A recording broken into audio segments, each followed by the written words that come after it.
साथियों नमस्कार। मैं धर्मेंद्र एक शाम देश के नाम के 34वें एपिसोड में ओएनजीसी अहमदाबाद एवं एक शाम देश के नाम ग्रुप की ओर से आपका स्वागत अभिनंदन करता हूं। आज हमारे साथ बहुत ही जुझारू एवं होनहार चार्टर्ड अकाउंटेंट श्री अभय शर्मा जी हैं, जो इंदौर सीए एसोसिएशन के अध्यक्ष भी रह चुके हैं। उन्हें आयकर विभाग और अन्य व्यापार संघों द्वारा अपने अधिकारियों को प्रशिक्षित करने के लिए आमंत्रित किया जाता रहा है।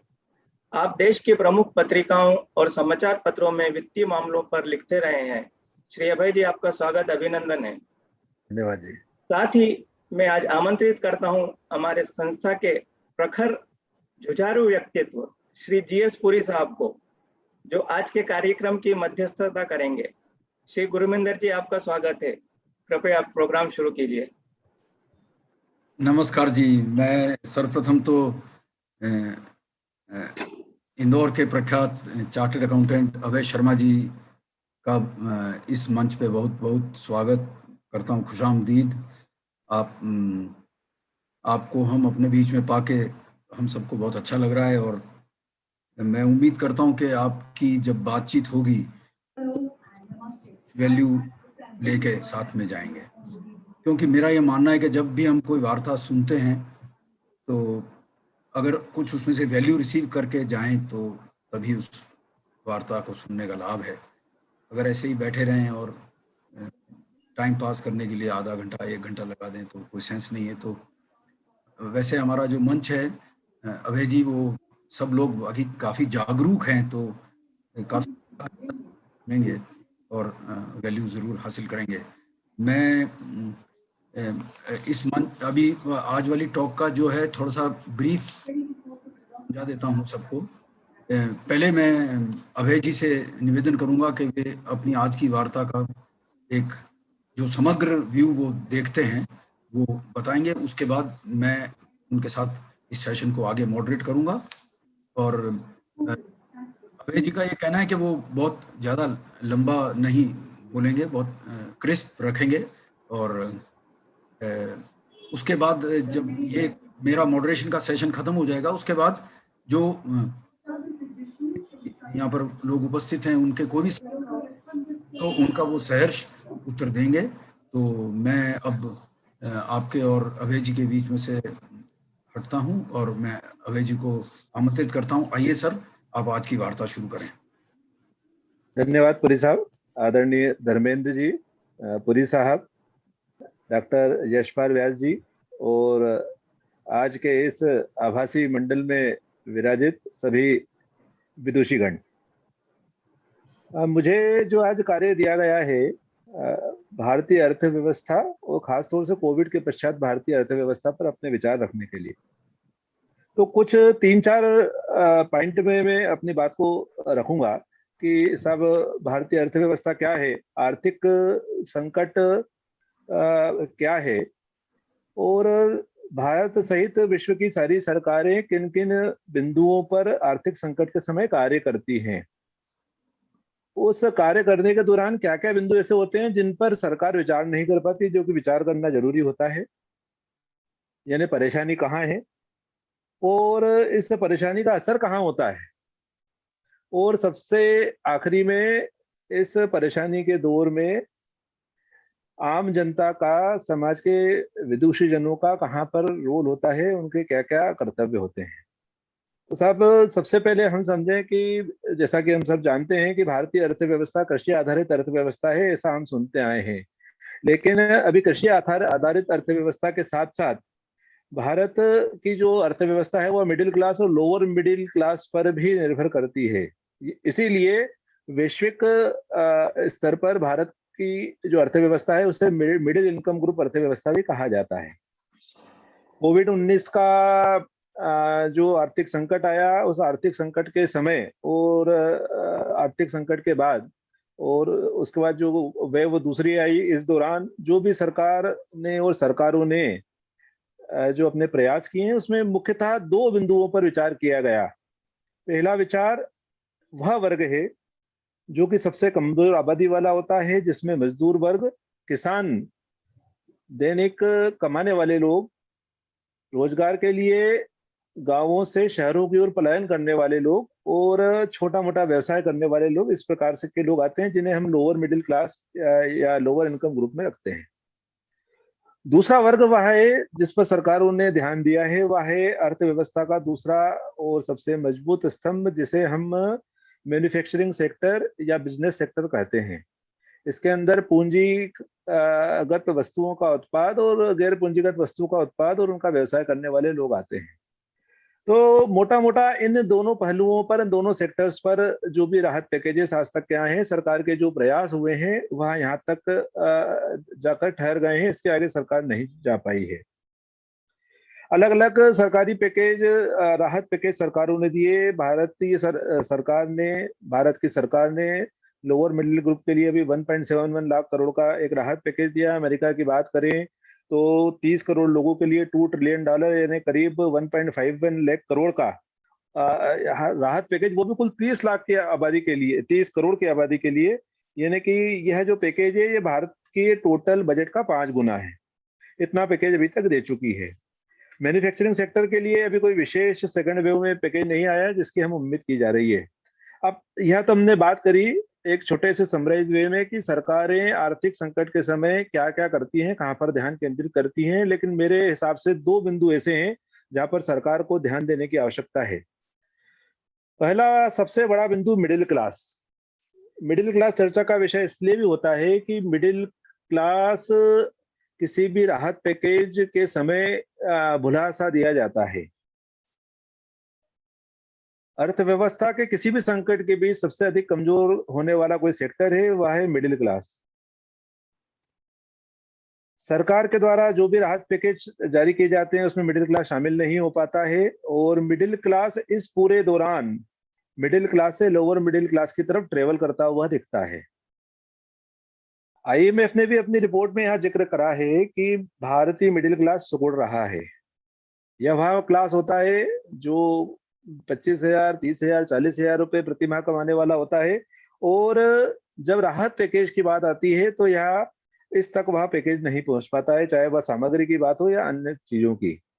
तो मिडिल क्लास को आर्थिक पैकेज में या जब भी इस प्रकार की योजनाएं बनती हैं शामिल करना अत्यंत आवश्यक होता है। और दूसरा महत्वपूर्ण विषय इस आर्थिक संकट की जड़ों को पहचानने का है कि आर्थिक संकट की जड़ कहाँ है।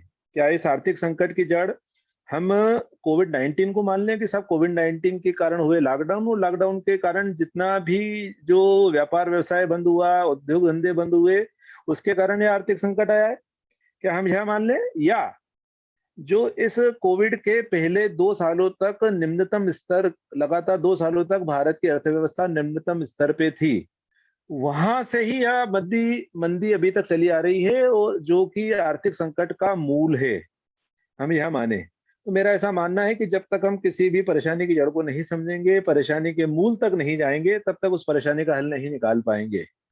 तो सरकार को परेशानी के मूल तक पहुंचे, मिडिल क्लास को भी अपने पैकेज में शामिल करे, ऐसे मेरे 2 सुझाव है, मेरा ऐसा कहना है। अब हम बात करें रोजगार की। कुछ भी आर्थिक संकट होता है, लॉकडाउन होता है, सबसे ज्यादा मार रोजगार पर पड़ती है। Centre for monitoring Indian economy के द्वारा जारी आंकड़ों के अनुसार भारत में पिछले लॉकडाउन के दौरान कुल 12 करोड़ नौकरियां गई।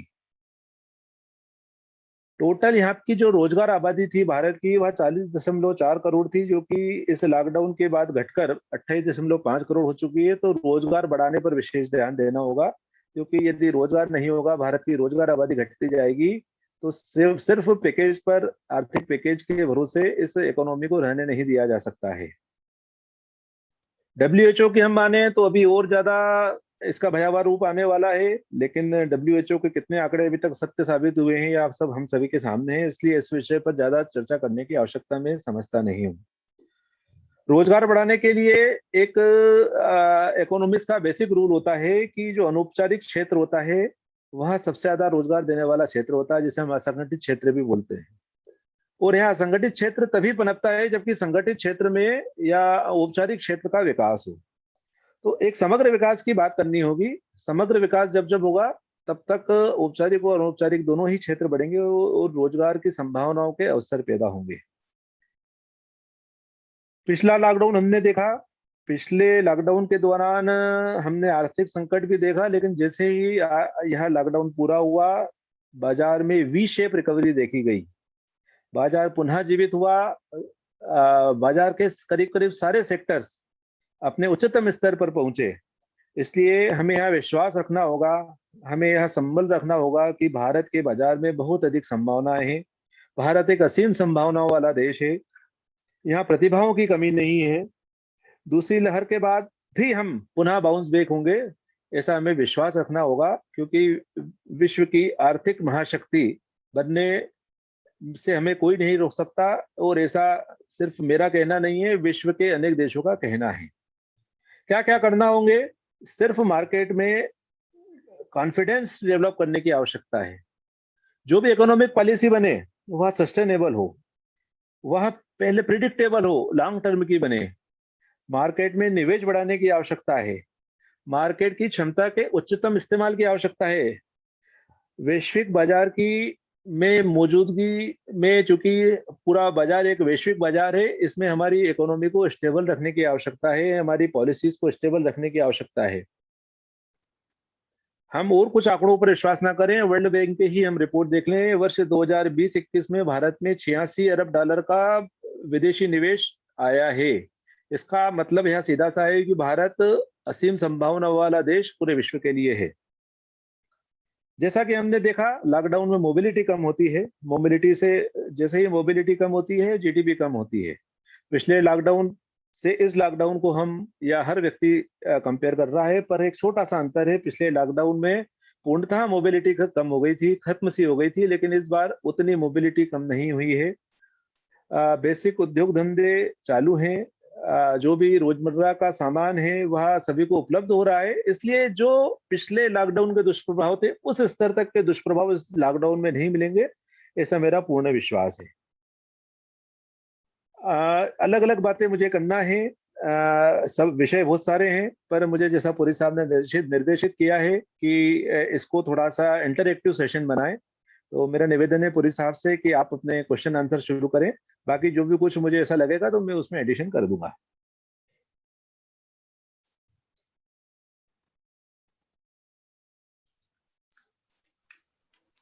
थैंक यू अभय जी, बहुत बहुत धन्यवाद।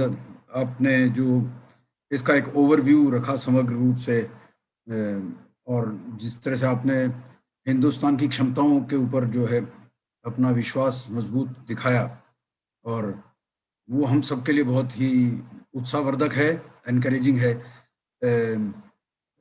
डॉक्टर अब्दुल कलाम आज़ाद हमारे जो राष्ट्रपति थे, उन्होंने कई साल पहले कह दिया था कि आज से 20 साल बाद हिंदुस्तान को दुनिया की सुपर पावर बनने से कोई नहीं रोक सकता, क्योंकि ये देश ऐसा देश होगा उस समय जिसमें वर्ल्ड में कहीं भी इतना एजुकेटेड यूथ किसी एक देश में कंसंट्रेटेड नहीं होगा जितना हिंदुस्तान में होगा। तो मेरा भी इसमें अटूट विश्वास है उनकी इस बात पर। और जिस तरह से हमारा यूथ एजुकेट हो रहा है, और पेरेंट्स आजकल एजुकेशन के ऊपर बहुत एकाग्रता से विचार करते हैं और अपनी जीवन की सारी पूंजी लगा देते हैं बच्चों को एजुकेट करने के लिए। ये जब इतनी बड़ी एक वर्क फोर्स तैयार हो जाएगी जो एजुकेटेड होगी, तो हमारे विकास को कोई नहीं रोक सकता। अब सर, आज के इस पेंडेमिक के दौर में जो ज्वलंत प्रश्न है सबके मन में, वो मैं आपसे शेयर करूंगा। और उसके पहले मैं प्रोफेसर यशपाल शर्मा जी का बहुत बहुत धन्यवाद ज्ञापित करना चाहता हूं, क्योंकि उन्हीं की वजह से हम आपसे रूबरू हो पा रहे हैं। तो बहुत बहुत धन्यवाद आपका प्रोफेसर यशपाल व्यास जी। आपका ये सहयोग जो है वो हमें बहुत सारे ज्ञान के चक्षु खोलने में मदद करेगा आज अभय जी की वार्ता के बाद। और एक बात मैं शुरू में भूल गया था, मैं अपने सारे बुजुर्गों को मैं चरण स्पर्श करता हूँ। रविंद्र पहलवान जी और जितने मेरे बुजुर्ग हैं उनको सबको नमस्कार, मेरा चरण वंदन। आज की वार्ता को मैं मॉडरेट करते हुए मैं पहली बात जो शेयर करना चाहता हूँ, इसको मैं प्रश्न के रूप में नहीं बोलूँगा, प्रश्न नहीं है, मेरी प्रश्न पूछने की कोई ऐसी बात नहीं है ये अभय शर्मा जी के सामने, बट एक विचार मैं साझा करूँगा कि इस दौर में हमने देखा है कि जो लेबर क्लास है और जो निम्न वर्ग, आय वर्ग के लोग हैं, उनकी जो मासिक आय है उसके ऊपर बड़ी करारी चोट पड़ी है। और हमने वो दृश्य भी देखे हैं जो लोगों ने पलायन किया है शहरों से, और वो किस कंडीशंस में अपने अपने गांव पहुंचे हैं। तो अभय जी क्या लगता है कि जैसे अब वो लोग अपने अपने गांव पहुंच गए हैं और गांव में उनके पास में मैं मानता हूँ 90% लोग ऐसे होंगे जिनके पास फैमिली में कोई छोटे छोटे खेत होंगे या इस तरह की बात होगी, वो उनकी आजीविका खेती पे निर्भर होगी या कोई छोटा मोटा कोई कुटीर उद्योग गांव में कोई करते होंगे। आपको क्या लगता है कि ये कब तक उनकी आय नॉर्मल होने की संभावना है? और दूसरा कि जो समाज का सक्षम वर्ग है जिसको मालिक ने अभी भी 4 पैसे जिसको दे रखे हैं, उसका क्या रोल है इसको रिवाइवल करने में? आप ये विचार थोड़े साझा करें। देखिए, आपके पहले प्रश्न में ही दूसरे प्रश्न का उत्तर शामिल है। जब पहले लॉकडाउन के समय रिवर्स माइग्रेशन हुआ, रिवर्स माइग्रेशन मतलब जो वापस शहरों से गांवों की ओर पलायन हुआ, यह क्यों हुआ? यह पूर्णतः अशिक्षा के कारण संभव हुआ, जितना मेरा आकलन है। यदि यही वर्ग शिक्षित होता तो यह पलायन नहीं होता, रिवर्स माइग्रेशन नहीं होता। तो लेबर क्लास की या निम्न आय वर्ग की इनकम बढ़ाने या उनकी क्षमताओं को बढ़ाने की बात करें तो उसमें सबसे पहले उनको शिक्षित करना, और शिक्षित करने से भी बड़ा जो विषय है वह उनमें स्किल डेवलपमेंट करने की बात है। यदि हम इनकी स्किल डेवलप कर पाए, उनके ज्ञान चक्षु खोल पाए, उनको अच्छा और बुरा क्या है यह समझाने की कला सिखा पाए, तो मैं समझता हूं कि यह वर्ग अपने आप में सक्षम वर्ग बनेगा। क्योंकि आज स्किल्ड लेबर की बहुत आवश्यकता है। स्किल्ड वर्क फोर्स हमारे भारत में बहुत कम है। सिर्फ हमको एक कोदाली लेके और गड्ढा खोदने वाला आदमी नहीं चाहिए, हमको स्किल्ड लेबर आज भारत में चाहिए। पहला विषय। सेकंड विषय जो आपका कहना है कि इसमें समाज की क्या भूमिका है। सरकार सिर्फ एक योजना बना सकती है, योजनाओं का निरूपण करा सकती है। तो मेरा आप सभी महानुभावों के सामने कहना है कि समाज ही समाज को शिक्षित कर सकता है, समाज को व्यवस्थित कर सकता है। तो समाज की सदैव से हमेशा महती जिम्मेदारी रही है। समाज की जो भी अलग अलग वर्ग हैं उनको संभालने की जवाबदारी है। और जब इस प्रकार का वर्ग भेद उत्पन्न होता है, इस प्रकार का वर्ग परेशानी में आता है, उसको कैसे दूर किया जाए, उसके विस्थापन की या उसको पुनः विस्थापन की क्या क्या कैसे जवाबदारी हो, उसमें समाज की महती भूमिका है। तो अच्छे लोगों को इस हेतु आना ही चाहिए, ऐसा मेरा सुझाव है। जैसा मैं एक आपको बताऊं, इंदौर का एक उदाहरण दूं कि साहब काफी हमने सुना कि जब इस प्रकार का पलायन हुआ लोग पैदल ही निकल गए। बॉम्बे से लोग निकले और जब उनसे पूछा गया तो 2300 किलोमीटर उनका बिहार के सुदूर इलाके में कोई गांव है, यूपी के सुदूर इलाके में कोई गांव है, और पैदल ही निकल पड़े।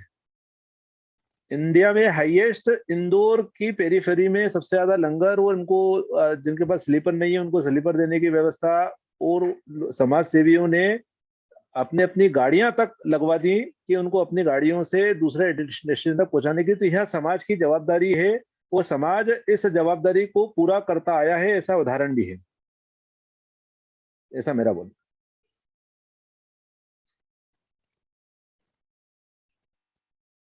मेरी एक और बात है कि हम सब लोगों के घरों में कोई ना कोई डोमेस्टिक हेल्प, अर्बन मतलब एरियाज में जितने हम लोग प्रोफेशनल्स या बिजनेसमैन या इस तरह के लोग हैं, जो हमारे घर में बाइयाँ भी आती हैं, कोई वॉश करने के लिए कपड़े, कोई ड्राइवर्स हैं, बिल्डिंग्स में लिफ्ट मैन हैं, गार्डनर्स हैं।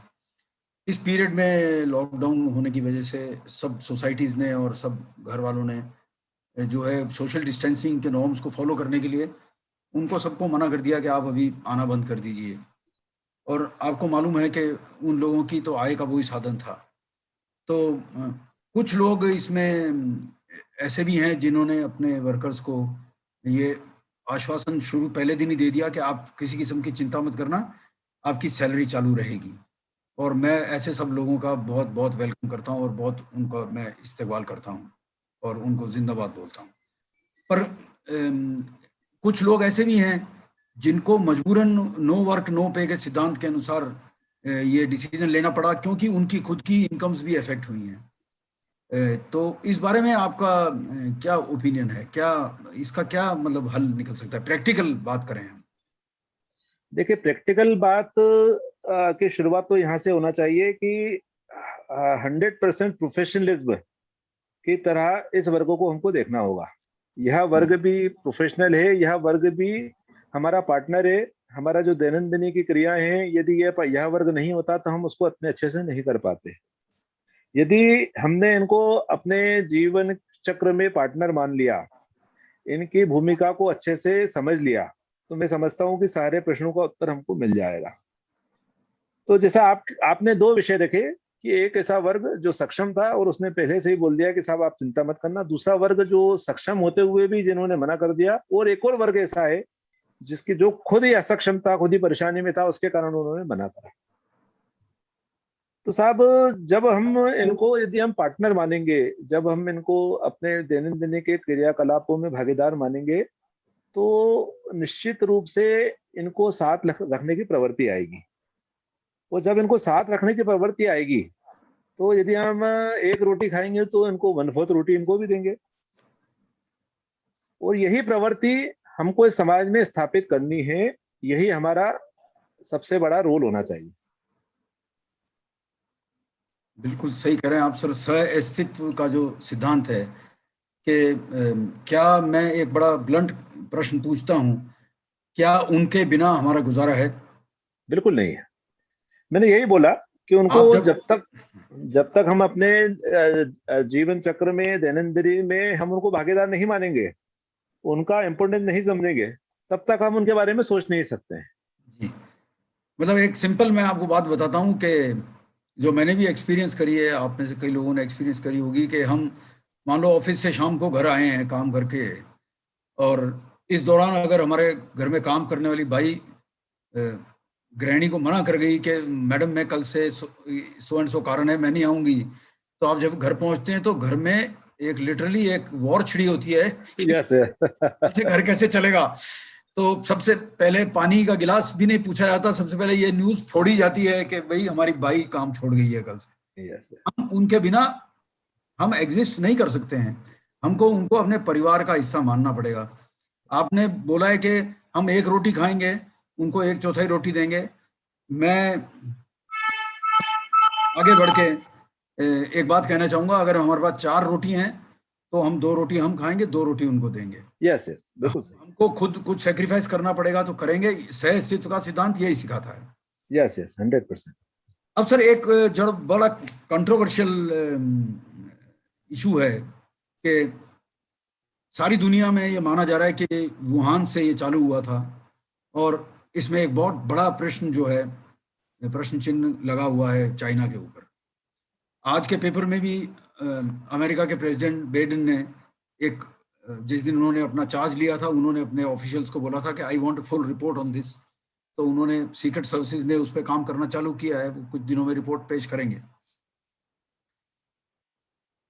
सर अब सवाल ये पैदा होता है कि बहुत सी कंट्रीज, ऐसा न्यूज आ रही है कि चाइना में जो मैन्युफैक्चरिंग हब्स चल रहे थे जहां पर वो अपना माल बनवाती थी, उनमें एक शिफ्ट आएगा। वो शिफ्ट का सबसे एलिजिबल कैंडिडेट हिंदुस्तान है।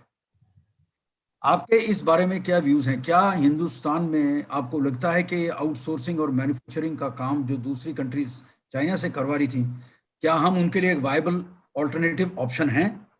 आपके इस पे विचार बताएं। बिल्कुल पुरी साहब, आपने बहुत अच्छा प्रश्न पूछा, और अच्छा प्रश्न के साथ साथ यह बड़ा प्रासंगिक प्रश्न भी है। इंडिया विश्व का एक बड़ा मार्केट है। इंडियन मिडिल क्लास, जैसा आपने बोला कि सबसे बड़ी शिक्षित फौज, वो भी यंग फौज, सिर्फ भारत में उपलब्ध है। इतना बड़ा यंग मैन पावर, वो भी टैलेंटेड मैन पावर, और कहीं भी किसी विश्व में उपलब्ध नहीं है। सरकार की जो पॉलिसीज हैं, गवर्नमेंट की पॉलिसीज 100% सपोर्ट करने वाली है। इंडिया का जो यूथ है, इंडिया का जो मिडिल क्लास है, वो वर्ल्ड का लार्जेस्ट कंजम्पशन करने वाला वर्ग कहला जाता है। पूरे वर्ल्ड का 17% कंजम्पशन इंडियन मिडिल क्लास करता है। तो इंडिया में हर प्रकार से वाइबिलिटी है। और सरकार की सपोर्ट की हम बात करें तो सरकार ने 2631 करोड़ रुपए का टोटल बजट पिछले बजट में टोटल रखा है, जो कि फॉरेन की कंपनीज को मेक इन इंडिया शिफ्ट में, रिजिम में शिफ्ट करने के लिए यंग पॉपुलेशन का दोहन करने के लिए, ताकि जो हमारा टैलेंट, एक्सपर्ट टैलेंट है वो जो देश के बाहर जाता है वह देश में रहकर ही करे।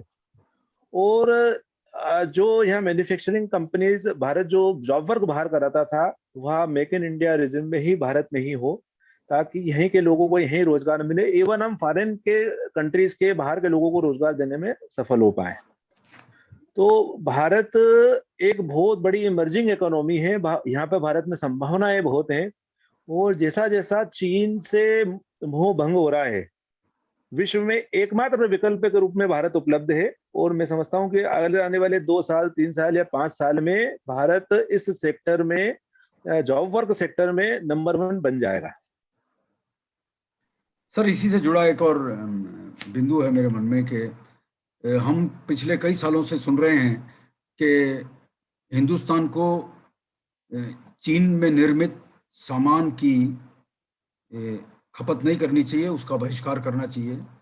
और उसका एक सबसे छोटा सा एग्जांपल जो बहुत महत्वपूर्ण है, दिवाली के दिनों में मैसेजेस की भरमार लग जाती है कि भाई कुम्हार को काम दीजिए, दिए खरीदिए, ये इलेक्ट्रिक लाइट की जो लड़ियां पाकिस्तान चाइना से बन के आती हैं उनका बहिष्कार करिए।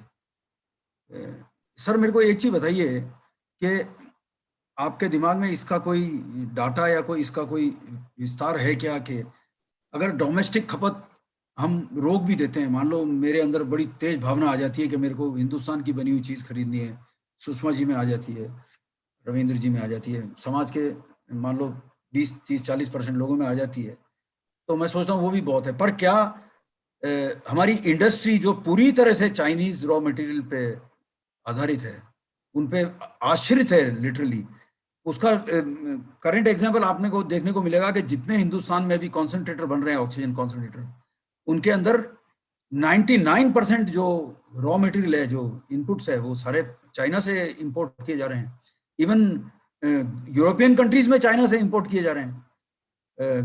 दूसरी बात है कि फार्मास्यूटिकल इंडस्ट्रीज के बारे में पढ़ रहा था। फार्मास्यूटिकल इंडस्ट्रीज में जो मुख्य सामान लगता है जिसको एपीआई कहते हैं, 100% एपीआई पे इंडियन फार्मास्यूटिकल इंडस्ट्री जो है चाइना पे निर्भर है। तो हम मान लो बहिष्कार कर भी देते हैं, क्या हमारी इंडस्ट्री अफोर्ड कर सकती है उनका बहिष्कार करना? देखिए पुरी साहब, 2 अलग अलग वर्गों में हमें इसे बांटना पड़ेगा। पहला विषय जो हम लें कि चैरिटी बिगिंस फ्रॉम होम, तो यदि कंजम्पशन रुक गया, डायरेक्ट इंपोर्टेड आर्टिकल का यदि कंजम्पशन भारत में रुक गया, तो एक बहुत बड़ी हम परेशानी में चाइना को डाल सकते हैं। ऐसा हम कर सकते हैं, क्योंकि जब जब ऐसा मोमेंटम चलता है तब तक एक ड्रास्टिक डिक्रीज होता है चाइनीज इंपोर्ट मटेरियल में। ठीक है, तो यहाँ हमारे देश के लोगों की भावनाओं में भी दम है, लेकिन यह मोमेंटम स्थायी होना चाहिए, एक फॉर द टाइम बीइंग नहीं होना चाहिए। तो इसलिए मैंने आपसे कहा कि चैरिटी बिगिंस फ्रॉम होम, और ये चैरिटी कांस्टेंट होना चाहिए। ऐसा नहीं कि 15 अगस्त, 26 जनवरी, दिवाली के समय इस प्रकार का मोमेंटम चले तो फिर हम भूल जाएं, फिर हम सस्ती चीज के चक्कर में चाइना की चीज ले आए। ये तो एक पहला विषय हो गया। फिर जो दूसरा विषय आपने बोला कि अधिकांश, खासतौर से फार्मास्यूटिकल इंडस्ट्री में एपीआई नहीं, वरन जो 100% रॉ मटेरियल आता है, तो जो भी रॉ मटेरियल लगता है उसका मोर देन 70% चाइना पे डिपेंडेंसी है। पहला विषय। सेकंड विषय कि यदि हम वहां का रॉ मटेरियल नहीं करेंगे, जैसा कॉन्सेंट्रेटर का आपने उदाहरण दिया कि 99% चाइनीज मटेरियल उसमें यूज होता है, तो यह ओवर द नाइट चेंज होने वाली बात नहीं है। यदि आज भारत की जनता, भारत का इंडस्ट्रियल सेक्टर, भारत में काम करने वाले लोग, वो भारत के नीति निर्धारक यह संकल्प लें कि इसको फेज्ड वाइज मैनर में 100% इंडिजीनियस बनाएंगे, तो 100% यह संभव है। जो मेक इन इंडिया की मुहिम चल रही है, इसके पहले जो 2 प्रश्न पहले आपने पूछा कि मैन्युफैक्चरिंग सेक्टर को यहाँ पर कार्य करने के लिए, जो जिसको बोलते हैं जॉब वर्क करने के लिए, हम यहाँ पे असीम संभावनाएं पैदा करने वाले देश के रूप में दिख रहे हैं। इसके अलावा भारतीय जो नीतियां रीतियां भी इस ओर दिख रही हैं। तो over the period of 5 to 10 years we would be able to 100% deprive the China from Indian consumption. Sir, Hindustan में एक बहुत पुरानी परंपरा है मेरे ख्याल प्री हिस्टोरिक टाइम से है कि हम बेसिकली हम बचत करने वाली कौम है। हम लोग के घरों में बचत का कॉन्सेप्ट इतना डीप रूटेड है, हमारे जहन में घुसाया हुआ, हमारे पेरेंट्स, ग्रैंड पेरेंट्स, पुरखों के द्वारा, कि वो पीढ़ी दर पीढ़ी आगे से आगे चला आ रहा है। और इसका जो सबसे बड़ा श्रेय जो है गृहिणियों को जाता है। जो आय आती है घर में, उसमें से वो कुछ न कुछ सीक्रेट फंड बनाकर कहीं छुपा कर घर में रखती हैं, चायदानी में, किसी में, कहीं अपने कपड़ों की तह में लगा के। और वो विपदा के समय पे वो धनराशि जो है वो परिवार के काम आती है, और इसके लिए गृहिणियों को बहुत बहुत जो है श्रेय दिया जाना चाहिए, और बहुत बड़ा रोल है उनका। सर, जब नोटबंदी हुई थी उस समय, और उसके पहले जब एक बहुत बड़ा रिसेशन आया था हिंदुस्तान में, वो ऑल ओवर वर्ल्ड आया था, जब अमेरिका में आपको ध्यान होगा कि जो जो सब क्लास प्रॉपर्टीज का जो एक जापान और उसको लेकर पीएफ फंड्स को लेकर बहुत बड़ा फ्रॉड हुआ था, जो तो उससे सारी वर्ल्ड की इकोनॉमी थरथरा गई थी, सारे मार्केट्स क्रैश कर गए थे। हिंदुस्तान में भी बहुत रिसेशन का उसके ऊपर असर आया था। उस टाइम भी हमने यही सुना था कि भाई हिंदुस्तान इसको इसलिए झेल गया कि हिंदुस्तान के अंदर डोमेस्टिक सेविंग्स का साइज जो है ना वो बहुत विशाल है। हम सोना भी खरीद के रखते हैं, हम चांदी भी खरीद के रखते हैं, हमारी हैबिट है। हमने अगर 100 रुपया कमाया तो हम कोशिश करते हैं कि 40 रुपए 30 रुपए कहीं ना कहीं बचत में डाल दें। कोई प्लॉट खरीद लेते हैं, कोई मतलब कुछ न कुछ खरीद लेते हैं हम, हमारी उसमें नेचर में है।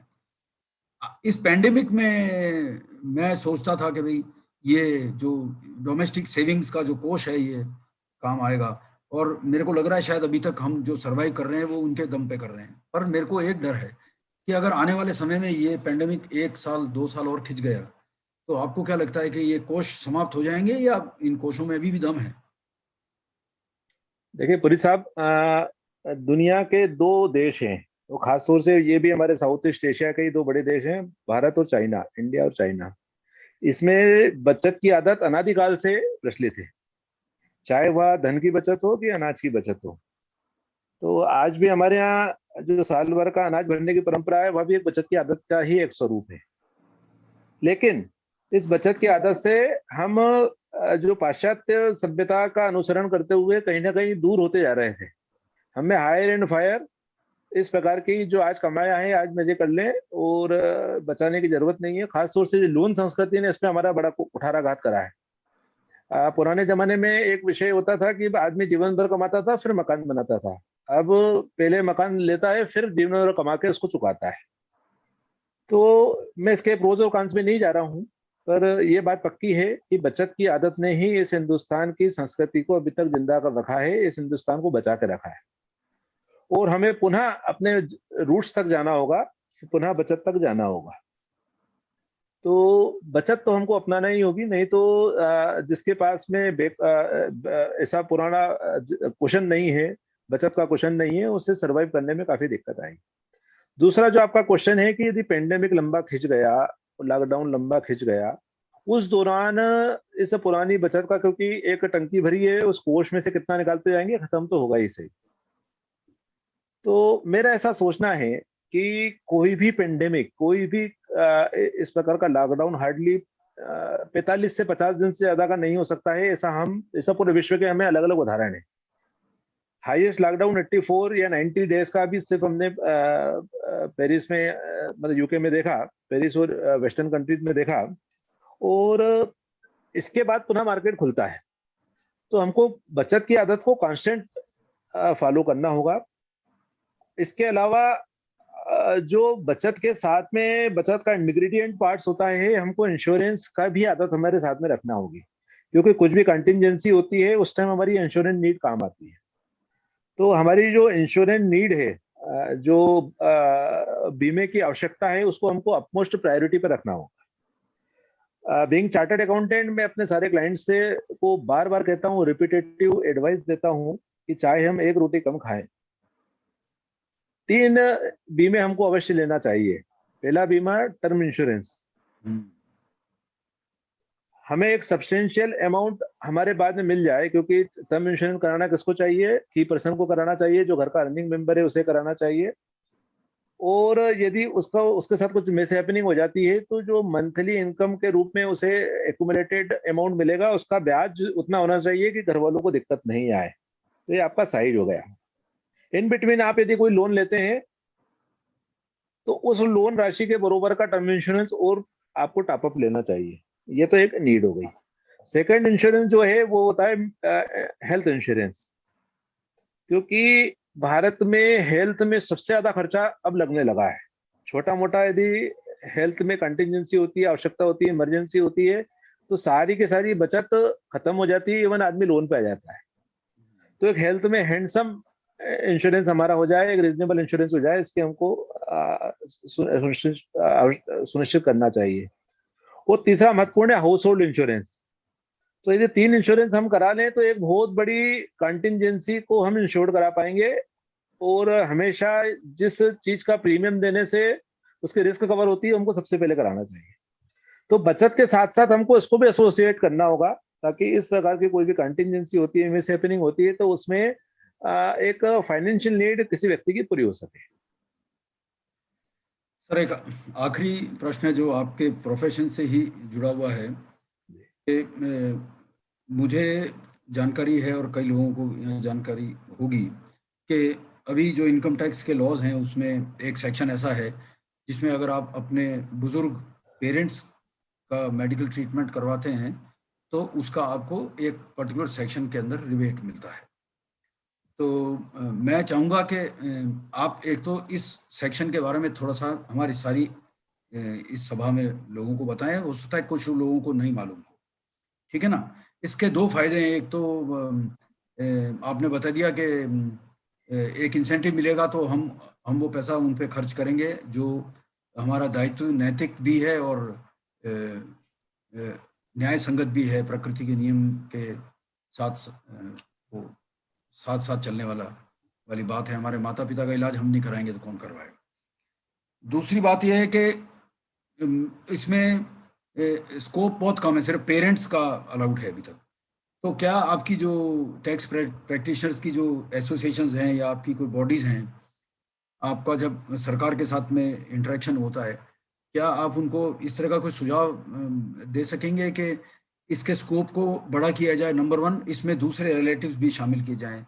कोई भाई है, कोई चाचा है, कोई भाभी है, किसी का भी इलाज कराते हैं तो उसके लिए मिलनी चाहिए वो छूट। और तीसरा, इसका और अगर विशाल रूप देना चाहें तो हम समाज में किसी के लिए भी अगर वो पैसा खर्च करते हैं किसी के इलाज पे भी, वो हमारा परिचित हो सकता है, मित्र हो सकता है जो अभी इस नहीं वहन कर सकता इस खर्चे को, और उसका हम इलाज कराते हैं, तो वो रिबेट क्यों नहीं मिलनी चाहिए? एक आप भलाई का काम कर रहे हैं, तो आप इस पे कृपया प्रकाश डालें। पुरी साहब, एक आयकर अधिनियम में धारा 80D है। 80D के अंतर्गत यदि हम अपने स्वयं के या अपने आश्रित बच्चों के, अपनी पत्नी के या अपने माता पिता की इलाज पर कुछ व्यय करते हैं तो उसकी धारा 80D में छूट मिलती है। यदि माता पिता सीनियर सिटीजन है या हम स्वयं सीनियर सिटीजन है तो यह राशि 50,000 रुपए, अन्यथा 25,000 रुपए। यह आयकर अधिनियम में प्रावधान है। ध्यान क्या रखना है कि जो भी हम खर्चा करें वो अदर देन कैश हो। अदर देन कैश हो यानी कि बैंकिंग मोड से किसी भी प्रकार से दिया गया। तो अदर देन कैश में सारे मोड आ जाते हैं, आप तो जानते ही होंगे, आप तो एक्सप्लेन कर रहे हैं। ये विषय है। अब आपका जो सेकंड विषय है कि why it is restricted to the parents. तो सरकार की अलग अलग रीतियां नीतियां होती हैं जिसके अंदर सरकार इस प्रकार के खर्चों को या खर्चा करने को इंसेंटिवाइज करती है। तो निश्चित रूप से हम हमारी एसोसिएशन के फोरम पे और दूसरे फोरम पर, यहाँ मेरी व्यक्तिगत राय भी है कि यदि हम नॉन कैश मोड में एक किसी भी व्यक्ति पे उसके स्वास्थ्य संबंधी सेवाओं पर खर्च कर रहे हैं, एक बड़ा पावन कार्य कर रहे हैं, तो हमको इनकम टैक्स में कुछ ना कुछ इंसेंटिव मिलना ही चाहिए। तो यह मेरी भी पर्सनल राय है। तो निश्चित रूप से हम हमारे एसोसिएशन लेवल पे, मेरे व्यक्तिगत लेवल पे भी, चूंकि मैं रेगुलर मेरा इंटरेक्शन होता है पॉलिसी मेकर से और इनसे, तो मैं डेफिनेटली इनसे बोले हम अपने उचित फोरम पे उचित बात रखेंगे। ठीक है जी, बहुत बहुत धन्यवाद आपका अभय जी। अब मैं जितने भी हमारे सम्मानित सदस्य यहाँ मौजूद हैं उनमें से कोई अगर प्रश्न अभय जी के सामने रखना चाहें तो मैं उनको आमंत्रित करता हूँ, वो बारी बारी से अपने प्रश्न रखें। और मैं धर्मेंद्र जी से निवेदन करूंगा कि अगर किसी ने चैट बॉक्स में कोई प्रश्न लिखे हैं तो वो भी आप सर के सामने रख दें प्लीज, रविंद्र जी।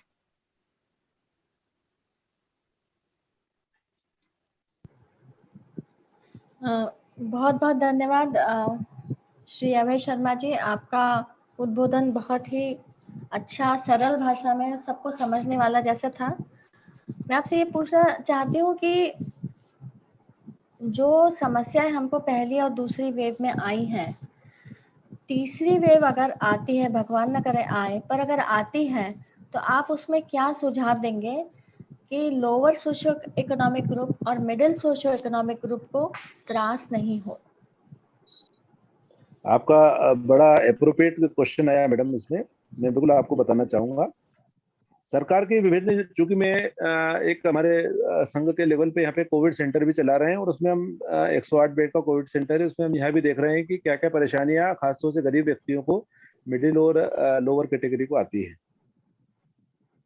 तो सबसे पहले तो आपने यह बोला कि जो थर्ड वेव आएगी उसकी क्या तैयारी होना चाहिए।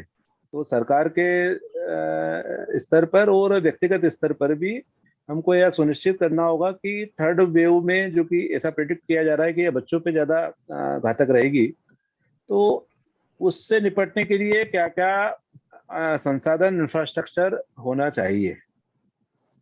जैसा अभी की वेव में हमने देखा कि इसमें ऑक्सीजन की ज्यादा मात्रा लग रही थी, हॉस्पिटल्स में जाने की ज्यादा आवश्यकता पड़ रही थी, आईसीयू की ज्यादा हमने डिमांड देखी। तो इस प्रकार की परेशानी थर्ड वेव में नहीं आए, ऐसा प्रिडिक्ट करके और इसको एक फोरसाइट करके सरकार को और अन्य संगठनों को कार्य करना चाहिए। सेकेंड चीज जो आपने बोली कि एक जो दूसरा छोटा तबका है उसको कैसे बचा जाए। देखिए, ये मेरा एक प्रैक्टिकल एक्सपीरियंस है कि सरकार की विभिन्न योजनाएं हैं। ऐसे 4 प्रकार के दस्तावेज होते हैं जिनको यदि व्यक्ति लेके आता है तो उसका पूर्णतः निःशुल्क इलाज किया जाता है। यह बहुत कम लोगों को मालूम है। जिसमें एक आयुष्मान कार्ड है, दीनदयाल अंत्योदय कार्ड है, उसका बीपीएल कार्ड है, और एक चौथा एक और कार्ड होता है जिसका मैं नाम भूल रहा हूँ। ऐसे 4 प्रकार के दस्तावेज होते हैं। यदि वह किसी भी सरकारी या प्राइवेट एफिलिएटेड हॉस्पिटल में जाता है और 4 प्रकार के दस्तावेज लेके जाता है तो उसको 5 लाख तक का इलाज फ्री मिलता है। इसके अलावा मुख्यमंत्री राहत कोष से उसे 50 लाख रुपए से ले 50,000 रुपए से लेकर लाख रुपए तक की सहायता तुरंत मिल जाती है। रेड क्रॉस से 25-50 हजार रुपए उसको इमीडिएट मिल जाते हैं। तो इस विषय पर हमको समाज को जागरूक करना होगा। मैं आपको एक छोटा सा विषय बताता हूँ। मेरा ड्राइवर, चूंकि हम जिस संस्था से जुड़े हुए हैं वहां पर आयुष्मान कार्ड भी बनते हैं, उसे खुले हुए 2.5 महीना भी हो चुका है। मैंने ड्राइवर से पूछा कि भाई आपका आयुष्मान कार्ड कहाँ है, परिवार का कहाँ है? कहना सामने मैंने नहीं बनाया। तो आज मैंने अपने सामने उसका कार्ड बनवाया। उसका कार्ड बनते से ही वह यह चीज इंश्योर हो गई कि उसका 5 लाख रुपए तक का पूरे भारतवर्ष में किसी भी एफिलेटेड हॉस्पिटल में इलाज फ्री हो जाएगा। Even bypass surgery, open heart surgery तक की सरकार फ्री करा रही है। तो इस प्रकार की हमको एजुकेशन एंड रूट तक, अंतिम स्तर तक देना होगी। हाँ, मेरा एक और प्रश्न है कि जो निम्न वर्ग है उसमें सबसे ज्यादा खाने पीने की तकलीफ आ जाती है, और लॉकडाउन में जब सामान की कीमत बढ़ जाती है तो इन लोगों को मेंटल स्ट्रेस इतना हो जाता है। देखिए, निम्न वर्ग ना ये ऐसी open heart surgery, diabetes, hypertension इससे फ्री है, क्योंकि वो इतना मेहनत करते हैं कि वो बीमारियां सिर्फ अपर क्लास को या अपर मिडिल क्लास को ही होती है। इनमें क्या होता है, इनमें खाने पीने की ही तकलीफ आ जाती है। जैसे ही लॉकडाउन में सामान की कीमत बढ़ी, इनका पूरा बैलेंस खराब हो जाता है। दूसरा, जो मेरे पास पेशेंट्स आते हैं गांव के, वो कहते हैं हमने इतना खेतों में सामान उगाया था, सब्जी भाजी जो उगाई थी, वो सब हमको वहीं की वहीं डंप करना पड़ी। तो किसान को भी नुकसान हुआ और इधर यहाँ की जनता को भी नुकसान हुआ जो शहर में है। तो ऐसी कोई व्यवस्था हो कि लॉकडाउन भले ही हो पर किसान को भी नुकसान नहीं हो और इधर हम शहर में भी लोगों को खाने को मिल जाए, क्योंकि खाने से ही तो इम्यूनिटी बनती है। हमने अगर फ्रूट्स और वेजिटेबल्स ही रोक दिए तो दोनों तरफ नुकसान है, किसान को भी नुकसान है और इधर कंज्यूमर को भी नुकसान है। हाँ जी, 1 मिनट, इसका अगर अभय जी मेरे को अनुमति दें तो इस हाँ प्लीज सर, प्लीज विषय पे मैं उत्तर देना चाहूंगा। देखिए, हमारे देश में वसुधैव कुटुंबकम का बहुत पुराना सिद्धांत है, जिसको मानकर बहुत सारी रिलीजियस ऑर्गेनाइजेशंस, मंदिर, गुरुद्वारे, बहुत सारे ऐसी सामाजिक प्लेटफॉर्म है जो ये काम करते हैं। मेरा ये बहुत अटूट विश्वास है कि ऐसी किसी भी पेंडेमिक की स्थिति में, क्योंकि हम खुद अकेले कुछ नहीं कर सकते हैं, हमको जो भी फंडिंग या राशन की मदद करनी है, हमको उस संस्था की करनी चाहिए। गुरुद्वारे में पहुंचा दें हम एक बोरी आटा, क्योंकि हम रोटियां बना के 20 मजदूरों को ढूंढ के उन्हें नहीं दे पाएंगे और हम उनके घर खाना नहीं पहुंचा पाएंगे।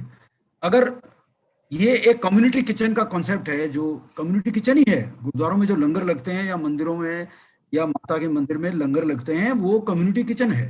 बिल्कुल सही, वो सबका किचन है, वो साझा चूल्हा है। वो अगर हम सब लोग वहां अपनी अपनी सामग्री पहुंचा दें और लोगों में सिर्फ ये एक बार न्यूज फैल जाए कि जब भी ऐसा कोई संकट आएगा, भोजन यहाँ ये सिटी में 50 जगह हैं जहाँ भोजन मिलता है, तो आपके मोहल्ले के पास का जो सेंटर है आप वहां जाएं, आपको भोजन निःशुल्क मिलेगा, दवाइयां निःशुल्क मिलेंगी। हमको इस मॉडल पे काम करना पड़ेगा। डॉक्टर साहब, अगर आप मेरी बात को माने तो ये बहुत कामयाब होगा। मैं इसका आपको रिसेंट एग्जांपल देता हूँ। मेरी उस दिन मेरे एक दोस्त से बात हो रही थी जो बहुत सीनियर गवर्नमेंट ऑफिशियल रिटायर हुए, वो ही retired as DGP Rajasthan police, और मेरी उनसे बात चल रही थी तो उन्होंने मेरे को कहा कि यार राजस्थान में ऑक्सीजन के प्लांट क्यों नहीं लग पाए, जब लास्ट ईयर से गवर्नमेंट कह रही है कि भाई सेकंड वेव भी आएगी और ऑक्सीजन प्लांट नहीं लगे। तो उन्होंने मेरे को जो उत्तर दिया, मैं उससे एकदम मतलब मैं अवाक रह गया कि उन्होंने कहा कि सेंट्रल गवर्नमेंट ने सब स्टेट्स को फंडिंग करी थी, जहां जहां सेंटर से मित्र वाली सरकार थी वहां पर तो लग गई, जहां मित्रता वाली सरकार नहीं थी वहां पर ऑक्सीजन प्लांट नहीं लगे। और उन्होंने मेरे को जो सुझाव दिया, मैं उसको सुझाव को सुन के हैरान हो गया कि एक नॉन सिख ने ये जवाब दिया, मुझे बहुत गर्व दिया। उन्होंने मेरे को बोला कि अगर इसकी जगह गवर्नमेंट गुरुद्वारा सिख प्रबंधक कमेटी को बोल देती कि पूरे हिंदुस्तान में आपको ऑक्सीजन प्लांट लगाने हैं, तो एक भी स्टेट नहीं बचती जहां पर 20-20, 50-50 प्लांट ना लगे होते। तो हमको इन पे वर्क करना पड़ेगा। हमको मंदिरों को और हमारे जो इस तरह के जो आस्था के केंद्र हैं उनमें अपनी सेविंग्स को और वहां से वो काम आगे बढ़ सकता है।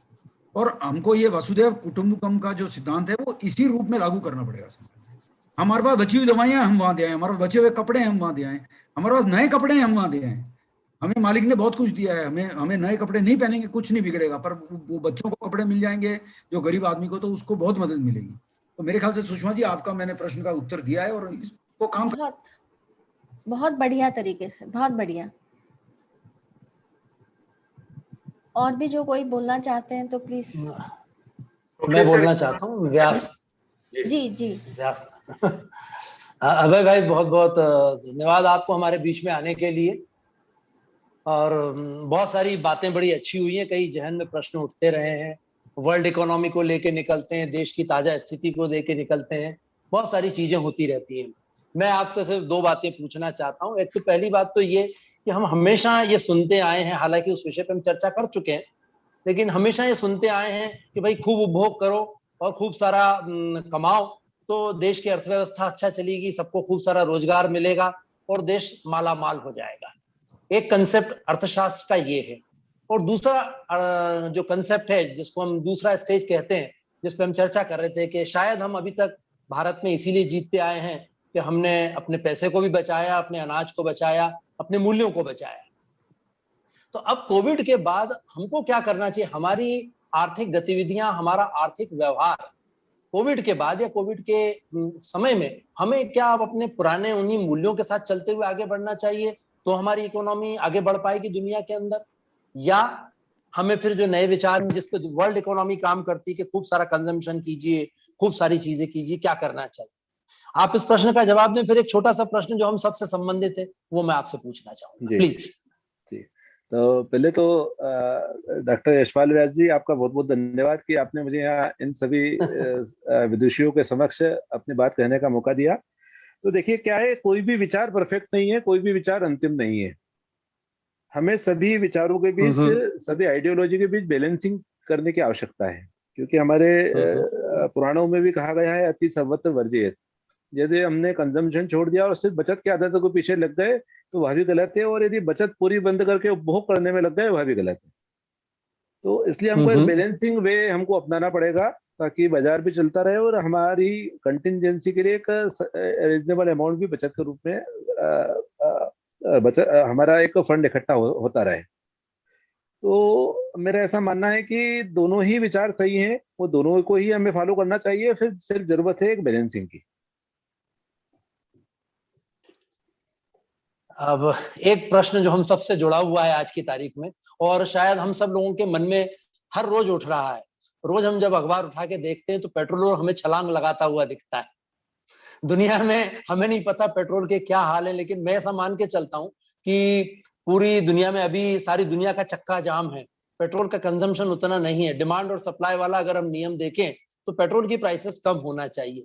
क्या इसके पीछे कुछ गणित है या कोई कारण है, या हम सब से क्या हो रहा है? थोड़ा सा आप इस पे बता सकते हैं? देखिए, इसका जो इनहेरेंट पार्ट सभी सुनना चाहते हैं, मैं आपके समक्ष बताना चाहता हूँ कि इंडिया में हाईएस्ट एवर टैक्स जो लगता है वो पेट्रोलियम प्रोडक्ट पे लगता है, और it is the main source of the income of the government, यदि हम गवर्नमेंट के पक्ष की बात करें। ये तो एक पहला प्रश्न हो गया। तो it is the basic reason behind such huge prices. Second प्रश्न जो है कि अब हमको पेट्रोलियम प्रोडक्ट पे डिपेंडेंसी कम करना होगी, इसलिए अल्टरनेट रिसोर्सेज की बात की जा रही है, अल्टरनेट रिसोर्सेज ऑफ एनर्जी की बात की जा रही है। ई व्हीकल की हम बात कर रहे हैं, अन्य व्हीकल की, तो ये समझ लीजिए कि जो इन पेट्रोलियम प्रोडक्ट का जो कंजम्पशन है ये भारत में 10 से 15 साल का और बचा है। तो आने वाला भविष्य निश्चित रूप से अल्टरनेट एनर्जी रिजिम का है। अच्छा, तो जो आपने जो प्रश्न पूछा कि सब जो इतनी हाईएस्ट प्राइजेस भारत में क्यों है जबकि क्रूड की प्राइस कम हो जाती है, उस टाइम भाव कम क्यों नहीं होते हैं, लेकिन क्रूड की प्राइस जब बढ़ने लगती है तो इमीडिएट प्राइस हाइक हो जाती है। तो इसमें गवर्नमेंट का एक बहुत बड़ा सब्सटेंशियल पोर्शन ऑफ अर्निंग का एक महत्व है, और मैं गवर्नमेंट को भी ब्लेम करना नहीं चाहूंगा। जब हम गवर्नमेंट की बैलेंस शीट देखते हैं, गवर्नमेंट का बजट देखते हैं, आप कोई भी व्यक्ति जो अभी 1 फरवरी को बजट प्रस्तुत हुआ है, आप सिंपल उसके आंकड़े देखें तो बैलेंस शीट के दोनों पक्षों को बैलेंस करना बहुत मुश्किल होता है। सरकार के लिए भी एक कहीं ना कहीं मजबूरी है कि एक विलासिता वाली चीजें या ऐसी चीजें जिसपे इनडायरेक्ट, क्योंकि इनडायरेक्ट टैक्स का बहुत बड़ा योगदान होता है टैक्स कलेक्शन में, और इनडायरेक्ट टैक्स जब व्यक्ति देता है तो उसको यह एहसास नहीं होता है कि उसने टैक्स दिया है। तो सरकार की अपनी मजबूरी है, सरकार को क्या करना चाहिए, हम इस प्रश्न पे नहीं जाएं, तो टैक्सेशन का एक बहुत बड़ा रोल है। भाई हम मन में हमेशा यही आता था कि हमारे धर्मेंद्र जी वहां से ओएनजीसी से खूब सारा तेल निकलवा के भिजवा रहे हैं और हम सबको बड़ा महंगा मिल रहा है, तो बहुत चिंता होती थी। लेकिन आई थिंक जो मेरे मन में भी एक विचार उठता था कि कहीं थोड़ा रेवेन्यू कलेक्शन भी होगा, और शायद आप इस बात से जो आपने बात कही, मुझे ऐसा लगता है कि शायद सरकार की ये पॉलिसी है कि हमको पेट्रोलियम ड्रिवन जितने व्हीकल्स हैं उनसे हेजिटेट करना चाहती है। क्या ये सही है? डेफिनेटली हमको कहीं उसको डिस्करेज करने के लिए भी कहीं ना कहीं सरकार इस पे भाव कम नहीं कर रही है, इसमें टैक्सेशन का रेट कम नहीं कर रही है, क्योंकि अब आप देखिए ना, जितने भी हाइब्रिड व्हीकल्स बाजार में बहुत आ रहे हैं, हाइब्रिड के बाद में जो ई व्हीकल्स हैं वो लॉन्च होने लगे हैं, वो फॉरेन कंट्रीज में तो सक्सेसफुली चल रहे हैं। तो भविष्य तो इसी का ही है अनडाउटेडली।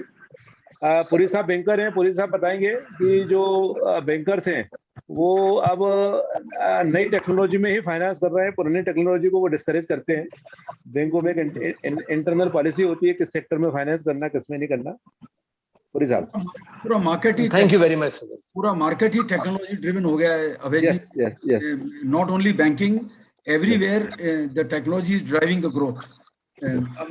मैं एक अभी जो प्रोफेसर यशपाल शर्मा जी की पेट्रोल की बात थी, उससे मेरे मन में एक विचार आया कि हम पेट्रोल की कीमतें बढ़ने पर इतना बवाल मचाते हैं या इतना रिएक्शन देते हैं, और हमको मालूम है कि गवर्नमेंट स्पेंडिंग कहाँ से करेगी, गवर्नमेंट के पास पैसा नहीं होगा। तो उत्तर में दिया भी है। मैं छोटे छोटे 3-4 प्रश्न पूरे हाउस के सामने रखना चाहता हूँ। क्या हम अपने बच्चों की शादियों पर जिस तरह से पैसा खर्च करते हैं वो वाजिब है? नंबर 1। नंबर 2, कोविड के पीरियड में जिन अमीर लोगों के परिवार के कोई सदस्य गए हैं, मैंने अखबार में उनके 2-2 पेज के फोटो, इतने इतने फोटो छपे हुए और उनकी बायोग्राफी छपी हुई देखी है। अखबार वाले को दिए होंगे कम से कम 20 लाख रुपए के लिए। क्या वो किसी कोविड पेशेंट्स की मदद नहीं कर सकते थे उस 20 लाख रुपए से? उनके लिए वो एक बहुत बड़ा एक प्रेस्टीज का विषय था कि हमारे घर के सदस्य का अंतिम संस्कार का और इसका श्रद्धांजलि का इतना बड़ा पेज एक निकले। हम अपने अंदर तो अपने अपना चेहरा आईने में नहीं देखते हैं। हम शादियों पे क्यों 5-5 करोड़ की शादियां करते हैं, क्यों 2-2 करोड़ की शादियां करते हैं? फूड डस्टबिन में फेंका जाता है, हम क्यों करते हैं वो? क्या 2 लाख रुपए में शादी नहीं होती है? बाकी का पैसा हम समाज में क्यों नहीं खर्च करते हैं? हमको ये वसुधैव कुटुंबकम का सिद्धांत अपनाना पड़ेगा, कम्युनिटी किचन को अपनाना पड़ेगा अगर हमको आगे जाना है तो। अगर हम हर चीज के लिए सरकार की तरफ देखते रहेंगे तो सरकार के पास कोई जादू की छड़ी नहीं है कि वो रातों रात आपके लिए कुछ रिसोर्सेज पैदा कर देगी। समाज का भी अपना एक दायित्व है, समाज को अपने रिसोर्सेज क्रिएट करने पड़ेंगे। जापान में जब अंडों का रेट मार्केट में अचानक बहुत तेज हो जाता है, गवर्नमेंट की तरफ कोई कुछ नहीं देखता है, पूरा समाज अंडे खरीदने बंद कर देता है। 3 दिन में पोल्ट्री की अक्ल ठिकाने आ जाती है, पोल्ट्री इंडस्ट्री की, और अंडे का रेट धरातल पे आ जाता है। यही वो टमाटर के साथ करते हैं, यही वो एप्पल के साथ करते हैं। हम क्या करते हैं? हम ये करते हैं कि अगर प्याज का रेट बढ़ रहा है तो हम देखते हैं 10 किलो 20 किलो खरीद के रख लो यार, पता नहीं कल को मिलेगा कि नहीं मिलेगा। हम उससे उस प्राइस मूवमेंट को और मदद देते हैं, प्राइस को अपवर्ड मूवमेंट को और मदद देते हैं। इंस्टेड के हमको खरीदना छोड़ देना चाहिए। प्याज अगर 1 हफ्ता 10 हफ्ता नहीं खाएंगे तो कोई हमारा खाना ऐसा बेकार नहीं बनेगा। बहुत से समाज हैं जहां पर बिना प्याज का खाना बनता है, जैन समाज एक उनका उदाहरण। तो हमें अपनी आदतें भी सुधारनी पड़ेगी। हमारे घर में 5-5 कारें हैं, क्यों, क्या जरूरत है हमको 5 कारों की? फिर हम पेट्रोल की बात करते हैं। हमको जरा सा पास जाना होता है, हम मोटरसाइकिल उठा के जाते हैं। मेरी वाइफ जर्मनी गई थी किसी काम से, अपने प्रोफेशनल वर्क से के रिलेशन में। वो जिनके घर में ठहरी थी, उनके घर में उन्होंने देखा कि मोहल्ले की 5 लेडीज ने आपस में कार पूलिंग कर रखी है, और उनको जब भी मार्केट जाना होता है वो सब डिसाइड करते हैं। तो एक लेडी का कम से कम 20 दिन बाद नंबर आता है, क्योंकि डेली वो बाजार जाते ही नहीं है। वो इतने सिस्टमेटिक है, कागज पे लिखते रहते हैं, फिर एक दिन तय करते हैं हमने जाना है। हमको यहाँ पड़ोस में जाना होता है तो मोटरसाइकिल उठाते हैं, स्कूटर उठाते हैं, कार उठाते हैं, हम पैदल भी नहीं चलते हैं। हमारी हेल्थ पे भी उसका टोल आ रहा है। ये डॉक्टर साहब भी बता सकते हैं कि हम कितने लेथार्जिक कॉम होते जा रहे हैं। अगर यही रहा तो हम डायबिटीज के तो हम सबसे बड़े कंसंट्रेशन है वर्ल्ड में एक जगह पर। हम ओबेसिटी में यूएस को मात कर देने वाले हैं थोड़े दिनों।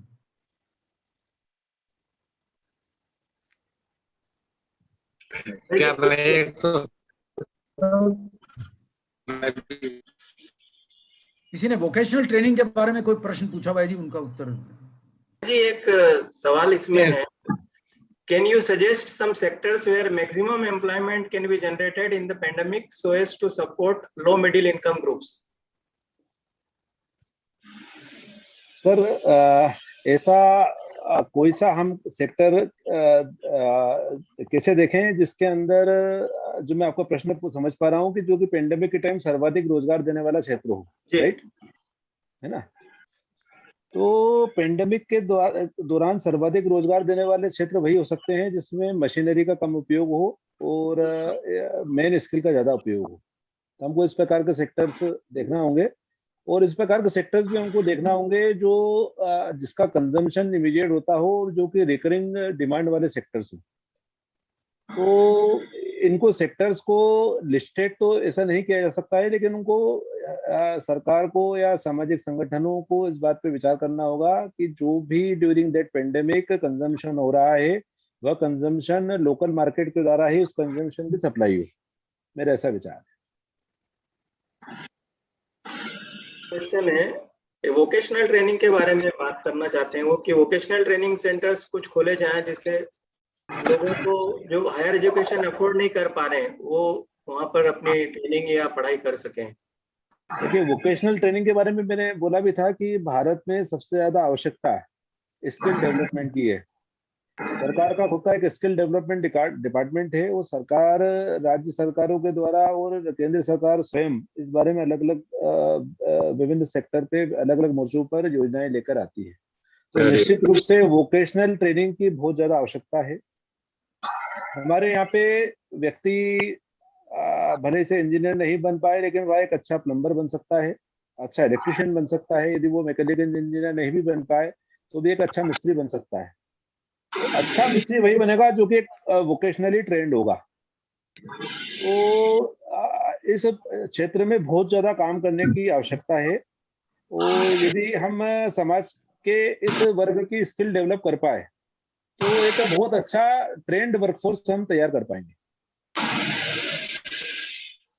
राकेश जी का कोई प्रश्न है? सुषमा जी, राकेश हाँ जी। जी, वो राकेश सेन जी कहना चाहते हैं। राकेश जी आप आमंत्रित हैं। जी नमस्कार। मैं आप लोगों का सब सुन रहा था तो मेरे को थोड़ा सा क्यूरियोसिटी हुआ, कुछ मेरी तरफ से मैंने बोला आपसे 2 मिनट लेके मैं ऐड करता हूँ।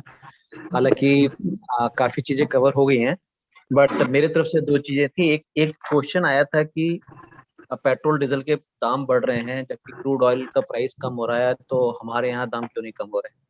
मैं सिर्फ आई थिंक एक सज्जन ने पूरा बताया कि इसमें टैक्सेस हैं और टैक्सेस बहुत हाई साइड में इंडिया में इस वजह से होता है। खाली मैं एक आपका ध्यान आकर्षित करता हूँ एक इंपॉर्टेंट चीज की तरफ। ये इंडेक्स स्कोर है जो इंडिया में चलता है, जो मार्केट ड्रिवन प्राइसेस बोलते हैं। इसमें 2 चीजें इंपॉर्टेंट होती हैं। एक गवर्नमेंट की रेवेन्यू, वो फिक्स होती है, और दूसरा होता है क्रूड ऑयल प्राइसेस। अगर आपका क्रूड ऑयल का प्राइस कम हो रहा है और कंजम्पशन भी कम हो रहा है तो आपका प्राइस कम नहीं हो सकता, प्राइस बढ़ेगा।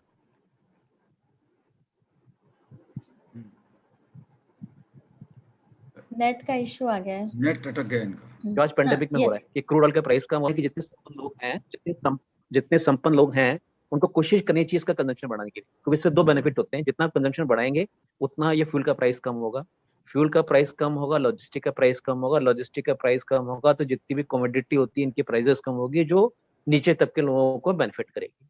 तो ये एक मेरी तरफ से एक सुझाव था ऐसा बोलने का। और दूसरा मेरा एक ये था, एक सज्जन ने एक क्वेश्चन पूछा कि ये पेंडेमिक में ऐसा कौन सा सेक्टर है जहाँ पे मैक्सिमम एम्प्लॉयमेंट जनरेट हो सकता है। हालांकि इसमें मैंने पर्सनली काफी इसमें काम किया है, पिछले 1-1.5 साल में हमारी कंपनी ने काफी काम किया हुआ है और इसमें काफी रिसर्च भी हुई है।